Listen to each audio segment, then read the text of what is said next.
દરેક ને નડે. કોઈ કહેતું હોય ને કે ભાઈ મારે 4,000 5,000 ઘેર પૂરા પડ્યા હા અને મને નહીં નડે એવું જેટા આવે વગર સાચું ખોટું હા કાલ બીજા તો ટેબો આખો જારી હા ગજબ શું કરો તમે હું એમ કહું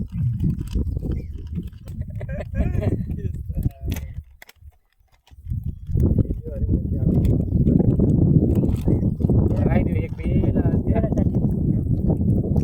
ભરાવાનું કીધું તેને જવાનું હાલ દીધું આપણે જોઈ બોલ નહીં ભર્યા કરું પૈસા લે શું થયું હવે તું પેલા દાર મને કે કરતો તો પૈસા ના લે નુકસાન નહીં યાર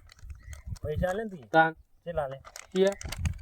ઓના કોઈ રે 100 રૂપિયા મારા ભગાને 50 રૂપિયા માવા 10 રૂપિયા મળે ત્રણમાં અને 60 રૂપિયા બીજી લા લે એ ને એ આલે તો ખાતો નતો થેલી ભાઈ હા તમે કીધું યાર ના કાલા કે દે વિડિયો બનાવવાની નહીં ખાવું